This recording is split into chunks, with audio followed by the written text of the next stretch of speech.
మన ప్రభుని యేసుక్రీస్తు వారి నామానికి మహిమ కలుగును గాక. ప్రభుని యేసుక్రీస్తు వారి పేరట ప్రియులైన మీ అందరికీ ప్రేమతో వందనాలు తెలియజేసుకుంటూ తెస్సలోనికీయులకు రాసిన మొదటి పత్రికలో నుంచి మనం సంగతులు నేర్చుకుంటున్నాం. దేవుని మహా గొప్ప కృపను బట్టి తేటగా ఆయన మనతో మాట్లాడుతుండగా ప్రభుని స్తుతిస్తూ ఉన్నాం. తెస్సలోనికీయులకు రాసిన మొదటి పత్రిక మొదటి అధ్యాయం 7-8 వచనాలు మనం చదువుకుందాం. కాబట్టి మాసిదోనియాలోను అకయలోను విశ్వాసులందరికీ మాదిరి అయితిరి. ఎందుకనగా మీ వద్ద నుండి ప్రభువాక్యము మాసిదోనియాలోను అకయలోను మ్రోగెను. అక్కడ మాత్రమే గాక ప్రతి స్థలమందును దేవుని ఎడల ఉన్న మీ విశ్వాసము వెల్లడాయను గనుక మేమేమీ చెప్పవలసిన అవశ్యము లేదు. ప్రార్థన చేద్దాం. పరిశుద్ధుడు తండ్రి, ప్రేమగల మా నాయన, మీకు వందనాలు. మీ కుమారుణ్ణి విశ్వసించడం ద్వారా మీరు మాకు అనుగ్రహించిన రక్షణను బట్టి మీకు స్తోత్రాలు. మీరు మమ్మల్ని రక్షించి నీతిమంతులుగా తీర్చింది ఎందుకు అనంటే మీ మూలంగా కలిగే జీవాన్ని, రక్షణ స్వాస్థ్యాన్ని అనుభవించడానికి. కాబట్టి మీ అందు విశ్వాసం ఉంచాం ఆయన. మీ ద్వారా జీవించడానికి మాతో మాట్లాడమని, మీ ఆత్మ ద్వారా మా అందరినీ దర్శించమని యేసు ప్రభు వారి పేట ప్రార్థిస్తున్నాం తండ్రి. ఆమెన్. ప్రభునందు ప్రియులారా, ఈ తెస్సలోనికీయులకు రాసిన పత్రికలో ఈ 7-8 వచనాలలో మీ విశ్వాసము వెల్లడాయును, దేవుని ఎడల మీ విశ్వాసము వెల్లడాయును అనే మాట మనం చదువుతున్నాం. వెల్లడవుతున్న విశ్వాసం లేదా అనేక మంది కనబడుతున్న విశ్వాసం. మొదటి అధ్యాయం మొదటి వచనంలో తండ్రి అయిన దేవుని యందును ప్రభువైన యేసుక్రీస్తునందును ఉన్న తెస్సలోనికల సంఘం అని అన్నాడు. విశ్వసించినప్పుడు, సువార్తను నమ్మినప్పుడు, యేసు ప్రభువుని నమ్మినప్పుడు తండ్రి అయిన దేవుని యందు ప్రభువైన యేసుక్రీస్తునందు ఉన్నాం. అది మనల్ని తండ్రి అయిన దేవుని యందును ప్రభువైన యేసుక్రీస్తునందును ఉంచిన విశ్వాసం. మన ఉనికి దైవత్వంలో ఉందని చెప్పిన విశ్వాసం ఏంటి అనంటే, దైవంలో మన ఉనికి ఉంది, మనం దైవంలో ఉన్నాం అని చెప్పిన విశ్వాసం ఏంటంటే, మనం రక్షించిన విశ్వాసం. మనం సువార్తను నమ్మాం కదా, ఆ సువార్తను నమ్మటం అనే విశ్వాసం మన ఉనికిని క్రీస్తులో, తండ్రిలో ఉంచింది. మనం క్రీస్తులోను తండ్రిలోనూ ఉన్నాం. మనం భద్రం చేయబడ్డాం, డబుల్ సెక్యూర్డ్ అనమాట. ఇక్కడ వెల్లడవుతున్న విశ్వాసం ఏంటి అనంటే, దేవుని యందు ఉన్న వారికి పరిశుద్ధాత్ముడు ఇవ్వబడ్డాడు. ఎవరైతే యేసు ప్రభువుని నమ్ముకున్నారో వారు క్రీస్తునందు దేవుని యందు భద్రం చేయబడ్డారు మాత్రమే కాదు, ఈ లోకంలో జీవిస్తున్న దినాలన్నిటిలో అనేక విషయాల్లో మనం భద్రం చేయబడటానికి, కాపాడబడటానికి పరిశుద్ధాత్ముడిని ఇచ్చాడు. ఎవరైతే పరిశుద్ధాత్ముని ద్వారా జీవిస్తూ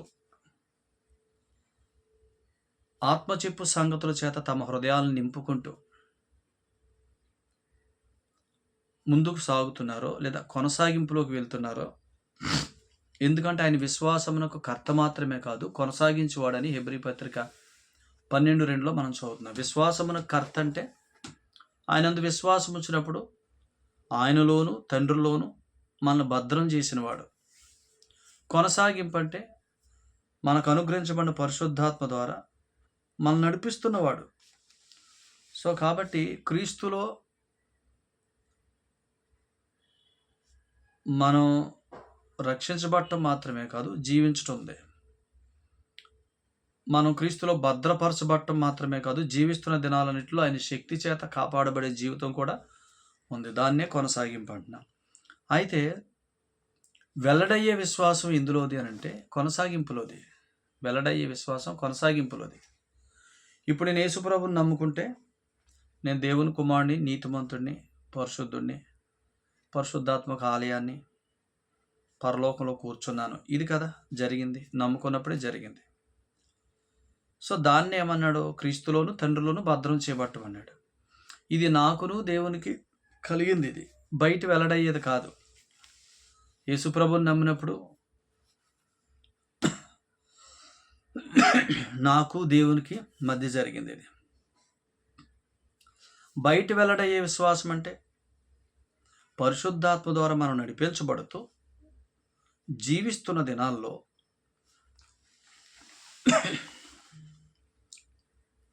ఒక మాట చదవండి.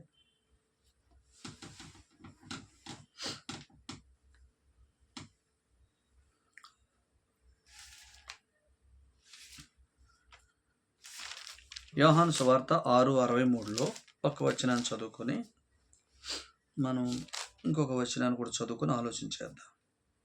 6:63లో ఆత్మయే జీవింపచేయుచున్నది, ఆత్మయే జీవింపచేయుచున్నది అని చెప్పి, జీవింపచేయు ఆత్మ అంటే ఎవరు అంటే అక్కడే రాశాడు, నేను మీతో చెప్పి ఉన్న మాటలు ఆత్మయు జీవమునై ఉన్నవి. ఎలా అనుకోండి, ఆత్మయే జీవింపచేయుచున్నది అని అంటే మన దగ్గరకు వస్తున్న మాటలు ఆత్మయు జీవంగా వస్తే మనం జీవిస్తాం. నేను మీతో చెప్పి ఉన్న మాటలు ఆత్మయు జీవము. ఎందుకు? ఇక్కడే చదివాం తెస్సలోనికీయులకు రాసిన పత్రికలో, మా సువార్త మాట మాత్రము కాదు అని అన్నాడు. మా సువార్త మాట మాత్రము కాదు, పరిశుద్ధాత్మయు దేవుని శక్తి కనబరుచు సంగతులు అన్నాడు. అర్థమైంది? ఇప్పుడు ఆత్మయే జీవింపచేయుచున్నది అని చెప్పి, నేను మీతో చెప్పుచున్న మాటలు ఆత్మయు జీవమై ఉన్నాయంటే ఏంటి? మనం జీవించాలంటే ఆత్మ చెప్పు సంగతులు వినాలా. పౌలు అంటున్నాడు, నేను మీతో చెప్పు మాటలు ఆత్మయు జీవమునై ఉన్నవి. ఆత్మయు జీవం అంటే ఏంటి? కొరింథీయులకు రాసిన మొదటి పత్రిక 2వ అధ్యాయంలో 5వ వచనంలో, నేను మీ వద్దకు వచ్చినప్పుడు తీయని మాటలు, జ్ఞానాతిశయం, వాక్చాతుర్యం వాడలేదని చెప్పాడుగా. పౌలు ఎక్కడికి వెళ్ళినా అవి వాడనని చెప్పాడుగా. అవి వాడితే ఏమి లేదంట, ప్రయోజనం లేదు. అందుకని పౌలు గారు ఏం చెప్తున్నాడు? ప్రభువైన యేసుక్రీస్తు గురించి చెప్పాను అని చెప్పి తీయని మాటలు వాడక, జ్ఞానాతిశయం వాడక, వాక్చాతుర్యం వాడక, పరిశుద్ధాత్మయు దేవుని శక్తియు కనబరుచు దృష్టాంతాలు చెప్పాను అన్నాడు. దాన్ని ఏమన్నాడు? యేసుక్రీస్తును మాత్రమే ప్రకటిస్తున్నాను అని అన్నాడు. యేసుక్రీస్తును మాత్రమే ప్రకటిస్తే ఖచ్చితంగా ఆత్మ ప్రభువు వల్ల కలుగుతుందన్నమాట. యేసుక్రీస్తును మాత్రమే ప్రకటించటువంటి ఇంకొక సంగతి, విశ్వాసికి యేసుక్రీస్తుని ఎలా ప్రకటించాలా? సంఘానికి యేసుక్రీస్తుని ఎలా ప్రకటించాలా? ఆల్రెడీ నమ్ముకుని నీతిమంతులుగా తీర్చబడి దేవుని కుమారులను పిలువబడుతున్న వారికి యేసుక్రీస్తుని ఎలా ప్రకటించాలా? పరలోకంలో మన పక్షంగా జీవిస్తున్న మనుషుడిగా ప్రకటించాలా? పరలోకంలో మన పక్షంగా జీవిస్తున్న మనుషుడిగా ప్రకటించాలా? లోకానికి ఎలా ప్రకటించాలా? వారి కొరకు శ్రమపడి సమాధి చేయబడి తిరిగి లేచిన వాడిగా ప్రకటించాలా? లోకానికి యేసుప్రభు ఎవరంటే వారి కొరకు శ్రమపడి సమాధి చేయబడి తిరిగి లేచిన యేసుప్రభు. కొరింథీయులకు రాసిన మొదటి పత్రిక 15వ అధ్యాయం 3-4 వచనాలు. విశ్వాసికి సంఘానికి ఎలా ప్రకటించాలా? ప్రస్తుతం వారి కొరకు పరలోకంలో జీవిస్తున్న మనుషుడుగా ప్రకటించాలా. సో అందుకనే ఇక్కడ మనం చదువుకున్నప్పుడు, నేను మీ వద్ద సిలువ వేయబడిన యేసుక్రీస్తును తప్ప మరి దేనిని ఎరగనన్నాడు అని చెప్పి, క్రీస్తును తప్ప మరి దేనిని ఎరగనన్నాడు. సో ఇప్పుడు ఆయన సిలువ వేయబడ్డాడు, కానీ ఇప్పుడు ఎక్కడున్నాడు చెప్పండి? పరలోకంలో ఉన్నాడంటే వధించబడినట్లు నిన్న గొర్రెపిల్ల నిలిచి ఉండుట చూస్తున్నాను. ప్రకటన గ్రంథం 5వ అధ్యాయంలో 5-6 వచనాల్లో వధించబడినట్లు నిన్న గొర్రెపిల్ల నిలిచి ఉన్నాడు. సిలువ వేయబడిన యేసుక్రీస్తును అంటే ఆల్రెడీ సిలువ వేయబడ్డాడు, ఇప్పుడు జీవిస్తున్నాడు, ఆయన ప్రకటిస్తున్నానని చెప్తున్నాడు. సో అలా ప్రకటించడాన్ని, సంఘానికి జీవించుచున్నవాడిగా క్రీస్తును ప్రకటించటం, అది పరిశుద్ధాత్మయు దేవుని శక్తియు కనబరుచు సంగతులు చెప్పటం, పరలోకంలో మన కొరకు జీవించుచున్న మనుషుడుగా ఆయన్ని ప్రకటించటం. సో ఎప్పుడైతే సంఘానికి నేను పరలోకంలో జీవించుచున్న ప్రభువును ప్రకటించానో, మీకు ఒక సంగతి చెప్తాను చూడండి. పరలోకంలో జీవించుచున్న ప్రభు ఎవరంటే సమస్తము కలిగిన వాడనమాట. చదవండి. హెబ్రీ పత్రిక 1వ అధ్యాయం 2వ వచనంలో ఆయన కుమారుని సమస్తమునకు వారసునిగా నియమించాను. చూసారా? యేసుక్రీస్తు ప్రభువుని సమస్తమునకు వారసునిగా నియమించాడు. అంటే సమస్తము కలిగిన వాడిగా మనం చూపిస్తున్నాం ప్రభువుని సంఘానికి. మాత్రమే కాదు, ఆయన జీవించుచున్నాడు అని చెప్తున్నాం. సో ఆయన జీవించుచున్నాడంటే మనం ఎక్కడ ఉన్నాం? ఆయనలో ఉన్నాం. ఆయనే మన జీవం. ఆయన జీవిస్తున్నాడంటే మనం జీవిస్తాం. యోహాను సువార్త 14:19 నేను జీవించుచున్నాను కనుక మీరు జీవిస్తారు. ఆయన జీవిస్తున్నాడని చెప్తున్నామంటే ఇండైరెక్ట్గా ఏం చెప్తున్నాం? ఆయన జీవిస్తున్నాడు. పరలోకంలో మనుషుడు మన ప్రభువు జీవిస్తున్నాడు. మనం ఆయనలో ఉన్నాం. ఆయన జీవిస్తుంది మనం జీవించడం కొరకు. ఆయన జీవిస్తున్నాడంటే మనం జీవిస్తాం ఖచ్చితంగా. మనం ఆయనలో ఉన్నాం. క్రీస్తు యేసునందు ఉన్నాం.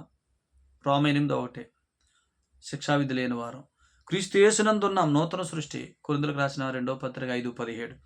సో ఆయనలో ఉన్నాం. ఆయన జీవించుచున్నది ఎందుకంటే ఎల్లప్పుడూ మనం జీవించడానికి. ఆయన ఎలా జీవిస్తున్నాడు? సంపూర్ణమైన జీవితాన్ని జీవిస్తున్నాడు. రోగములకు వేరుగా, బలహీనతలకు వేరుగా, సమస్యలకు వేరుగా, భారాలకు వేరుగా ఆయన జీవిస్తున్నాడు. మరణానికి వేరుగా జీవిస్తున్నాడు. ఆ జీవం మనం ఇక్కడ అనుభవించడానికి కోసం ఆయన జీవిస్తున్నాడు. ఆయన జీవిస్తున్నది ఆయనలాగా మనం జీవించడానికి. ఆయన జీవించుచున్నాడు.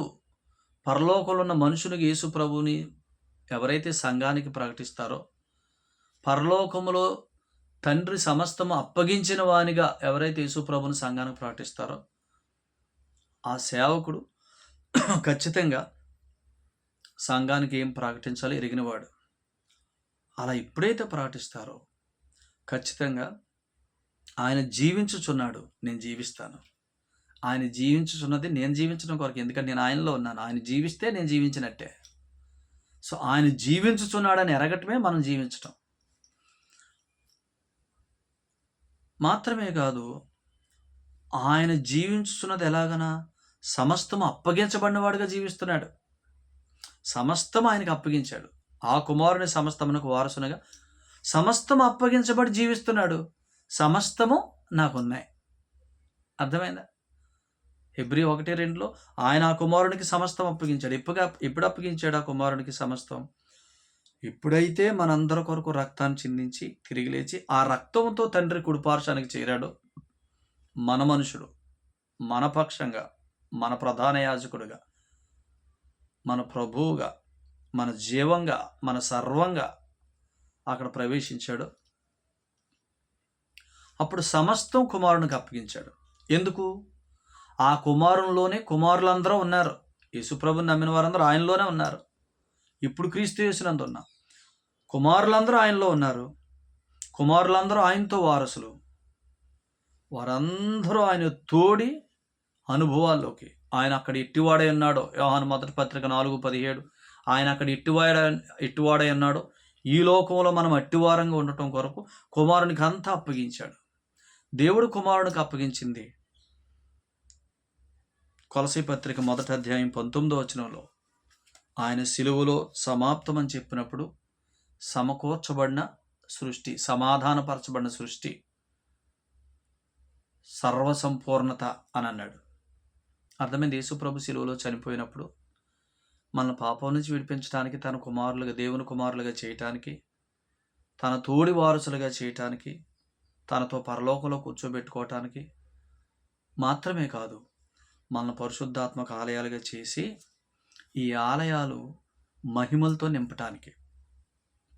ఇప్పుడు ఆయన సిలువలో సమాప్తం అని చెప్పినప్పుడు యావత్ సృష్టిని, ఆదామును బట్టి వ్యర్థపరచబడిన సృష్టిని, నాశనానికి లోనైన సృష్టిని ఆయన సమాధానపరిచాడు. సమస్త సృష్టిని, అది ఆకాశమందున్నవి కానీ, భూమి మీద ఉన్న కానీ, అధికారములైనను సింహాసనములైనను సమస్తము ఆయనతో సమాధానపరచబడ్డాయి. ఇది సర్వసంపూర్ణత అన్నాడు. ఇదే సమకూర్పు అన్నాడు. ఇప్పుడు ఇలా చెప్పండి, సంఘం వేరు, లోకం వేరు. సంఘం కొరకు సృష్టి సమకూర్చబడింది. సంఘం కొరకు సృష్టి సమాధానపరచబడింది. కాబట్టి ఈ సృష్టి సంఘము కొరకు ఒకలాగా పనిచేస్తుంది, లోకం కొరకు ఒకలాగా పనిచేస్తుంది. మనం జీవిస్తే లోకానికి ఈ సృష్టి ఏం కాదు అని అంటే సమాధానపరచబడింది కాదు, క్రీస్తులో సమకూర్చబడింది కాదు. ఇప్పుడు ఇంకో సంగతి, ఈ సృష్టి అంతటికే మనం దేవుని కుమారులు మన సంగతి తెలుసు. కాబట్టి మనం జీవించుచున్న యేసు ప్రభువుని, పరలోకంలో ఆయన జీవించుచున్నాడు, ఆయనకు సమస్తం అప్పగించబడ్డాయి. ఆయనకు అప్పగించబడిన సమస్తము నాదే. ఆయన జీవించుచున్నాడు అని ఎరిగి నేను జీవిస్తూ ఉంటే, ఆయన జీవించుచున్నది నా కోసం అని ఎరిగి మనం జీవిస్తూ ఉంటే ఆ సమస్తం మనం అనుభవిస్తాం. ఇప్పుడు ఇదే క్రమంలో, అలా జీవిస్తున్న క్రమంలో ఈ సృష్టి కుమారుడు జీవించుచున్నాడు కాబట్టి వారసుడు అని చెప్పి ఈ సృష్టి మనకు లోబడుతుంది. కుమారునికి లోబడినట్టుగా మనకు లోబడుతుంది.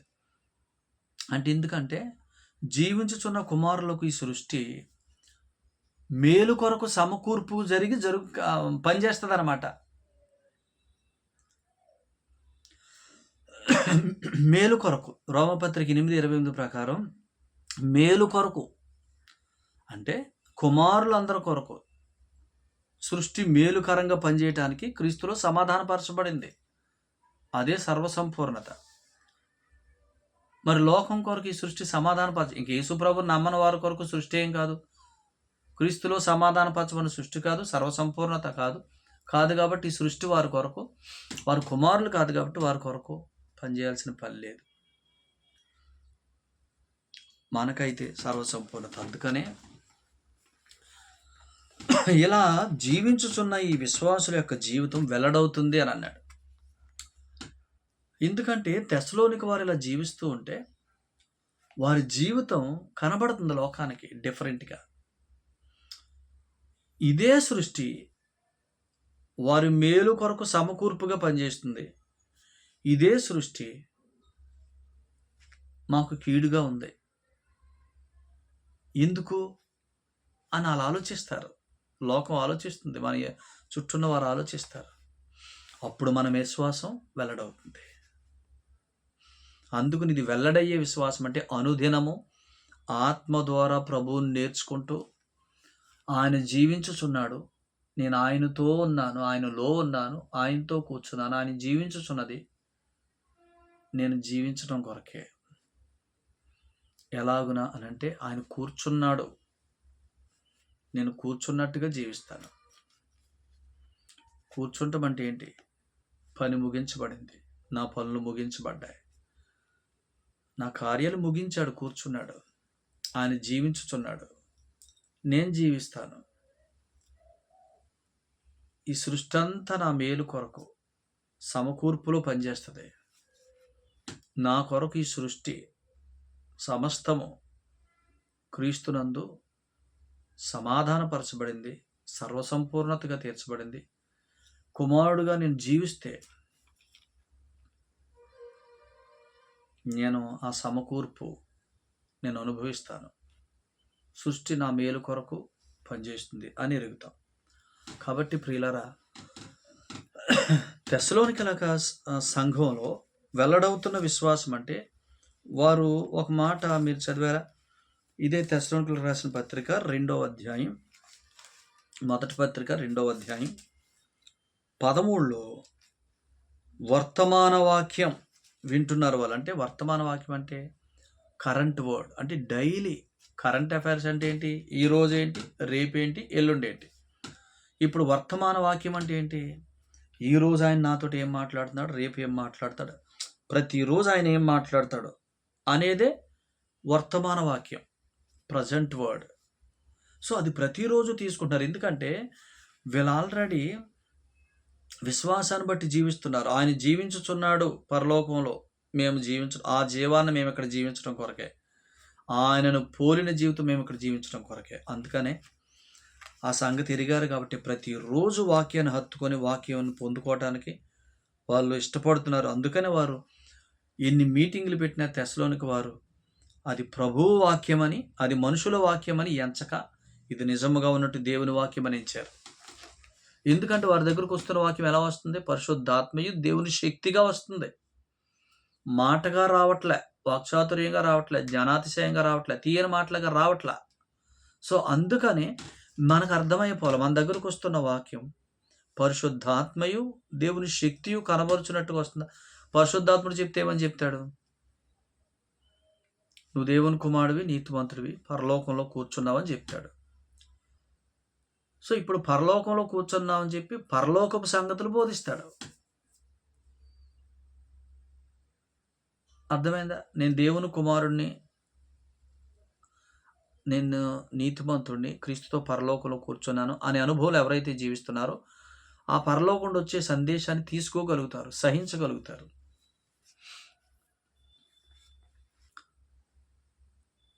అందుకని పరిశుద్ధాత్ముడు ఎప్పుడు కూడా క్రీస్తుని గురించే బోధిస్తాడు మనకి. పౌలు క్రీస్తును మాత్రమే బోధిస్తున్నాడనంటే అదే ఏ క్రీస్తు అనంటే సంఘానికి బోధించాల్సిన క్రీస్తు, పరలోకంలో జీవించుతున్న క్రీస్తు, దేవుని చేత సమస్తం అప్పగించబడి వారసునుగా నియమించబడిన క్రీస్తు. ఆయన్ని ఎందుకు అలా నియమించాడంటే ఆయనలో మనం ఉన్నాం, వాటన్నిటిని మనం అనుభవించడానికి. ఆ క్రీస్తును సంఘానికి బోధించాల. అది విశ్వాస విషయమైన సంపూర్ణ నిశ్చయత ఎరిగిన సేవకుడు పని. నమ్మకమైన గృహ నిర్వాహకుడు అంటే ఆయనే. కొరింథీయులకు రాసిన మొదటి పత్రిక 4వ అధ్యాయంలో ఏమన్నాడో అలాంటి సేవకుడిని నమ్మకమైన గృహ నిర్వాహకుడు అని అన్నాడు. చూసారా? 2వ వచనంలో కొరింథీయులకు రాసిన మొదటి పత్రిక 4:2 నమ్మకమైన గృహ నిర్వాహకుడు. ఎందుకు నమ్మకమైనడు అంటే దేవుని మర్మముల విషయంలో గృహ నిర్వాహకుడు అతడు. దేవుని మర్మం అంటే ఏంటి? పరలోకంలో ఉన్న క్రీస్తు మన కొరకు జీవించుచున్న మనుషుడు, తండ్రి చేత సమస్తం అప్పగించబడిన మనుషుడు, సమస్తమునకు వారసుడైన వాడు. తండ్రి ఎందుకు ఆయనకు అప్పగించాడు? ఆయనలో అనేకులు కుమారులు ఉన్నారు. అనేకులైన కుమారులు ఆ సమస్తాన్ని అనుభవించడానికి ఆయన తోడి వారసులు. ఈ మర్మాలు బోధించేవాడే నమ్మకమైన గృహ నిర్వాహకుడు. ఇలాంటి వారిని వెంబడించాలా. అంతేగాని మా అయ్యగారు మా అమ్మగారు అని చెప్పి కాలం గడుపుకోవద్దు. వీళ్ళందరూ రేపు పొద్దున్న యేసుప్రభుని నమ్మిన నువ్వెవరో నీకు చెప్పని సేవకుడు, యేసుప్రభుని నమ్ముకున్న తర్వాత నీకు ఏం చెప్పాలో అది చెప్పని సేవకులు, వీళ్ళందరూ కూడా రేపు పొద్దున్న సిగ్గుపడతారు, అవమానపడతారు. క్రీస్తు న్యాయపీఠం ఎదుట వారు చాలా భయంకరమైన పరిస్థితులు ఎదుర్కొంటారు. అవమానం, సిగ్గు, బహుమానం ఉండదు. వారితో పాటు వారిని వెంబడించిన మీరు కూడా బహుమానాలు ఉండవు, సిగ్గు, అవమానం. అప్పుడు రేపొద్దున 1000 ఏండ్ల రాజ్యంలో పాలించడానికి ఏమీ లేని వారంగా ఉండిపోతాం. అలా ఉండకూడదు. తీర్పు దినమందు మనకు ధైర్యము కలుగునట్లు, యోహాను మొదటి పత్రిక 4:17 తీర్పు దినమందు మనకు ధైర్యం కలుగునట్లు. ఆయన ఆ లోకములో ఎట్టివాడో ఈ లోకంలో మనం అట్టి వారంగా ఉండాలి. అందుకనే పరిశుద్ధాత్మని ఇచ్చాడు. అందుకని ఆత్మచేత నడిపించబడాలి. ఆత్మచేత నడిపించబడటం, ఆత్మ ద్వారా జీవించటం, అది వెల్లడయ్యే విశ్వాసం అన్నమాట. ఆత్మానుసారంగా జీవించటం ద్వారా శరీర ఇచ్చలు నెరవేర్చాలన్నాడుగా గలతీ 5:16లో. అది వెల్లడయ్యే విశ్వాసం. ఆత్మను అనుసరించి జీవించడం ద్వారా క్రమంగా నడుచుకుంటాడని చెప్పారుగా గలతీ 5:25లో. అది వెల్లడయ్యే విశ్వాసం. విశ్వాసం ద్వారా దేవుని శక్తి చేత కాపాడబడతారు మీరు అని చెప్పాడుగా పేతురు రాసిన మొదటి పత్రిక 1:5లో. అది వెల్లడయ్యే విశ్వాసం. మీరు కాపాడబడుతుంటే దైవశక్తి చేత, మీరు శరీరేచ్ఛలకి ఆత్మచేత నడిపించబడుతూ దూరంగా ఉంటే, మీరు క్రమంగా ప్రవర్తిస్తుంటే, ఆత్మానుసారంగా జీవిస్తూ, అది వెల్లడయ్యే విశ్వాసం. ఈ వెల్లడయ్యే విశ్వాసం అనేది అనుదిన విశ్వాసం. ప్రతిరోజు ఆత్మచేత నడిపించబడాలా, శరీరేచ్ఛలకు దూరంగా ఉండాలా, క్రమంగా ప్రవర్తించాలా. ప్రతిరోజు విశ్వాసం ద్వారా దేవుని శక్తి చేత కాపాడబడుతూ ఉండాలా. ఇది వెల్లడయ్యే విశ్వాసం. మనల్ని క్రీస్తునందు దేవుని నందు ఉంచిన విశ్వాసం, మనకు ఆత్మనిచ్చిన విశ్వాసం, అది నమ్మినప్పుడు ఉంచిన విశ్వాసం. నమ్ముకున్న తర్వాత ఆత్మనిచ్చింది ఎందుకు? ప్రతిరోజు విశ్వాసంలో జీవించడానికి. ఇది వెల్లడయ్యే విశ్వాసం. ఇలా ప్రతిరోజు ఆత్మానుసారంగా జీవించడం ద్వారా వెల్లడయ్యే విశ్వాసంలో ఉంటాం. ఈ వెల్లడయ్యే విశ్వాసం ఎలా వెల్లడవుతుంది? ఆత్మానుసారంగా జీవించడం ద్వారా. శరీరేచ్ఛలు మనలో నెరవేరు, లోకం చూస్తారు. మనం క్రమంగా ప్రవర్తిస్తాం, లోకం చూస్తారు. మనం దేవుని శక్తి చేత భద్రపరచబడుతూ, కాపాడబడుతూ, పోషించబడుతూ ఉంటాం, లోకం చూస్తారు. ఇది వెల్లడయ్యే విశ్వాసం. తెస్సలోనిక వారి విశ్వాసం మాసిదోనియాలోను, అకేయాలోను వెల్లడయింది. అంటే దాని అర్థం ఇదనమాట. దేవుడు ఈ సంగతుల ద్వారా మనందరినీ ఆదరించునుగాక. ఈ సందేశం మీరందరూ తీసుకోండి, ప్రభువుని అడగండి. స్పష్టంగా 1-2 సార్లు వినండి, గ్రహించండి, మీకు అర్థమైపోద్ది. ఖచ్చితంగా మీరు ఆయన ఎట్టివాడై ఉన్నాడు, మీరు ఈ లోకంలో అట్టివారుగా ఉంటారు. అట్టి కృప దేవుడు మనందరికి దయచేయనుగాక. ప్రార్థన చేద్దాం.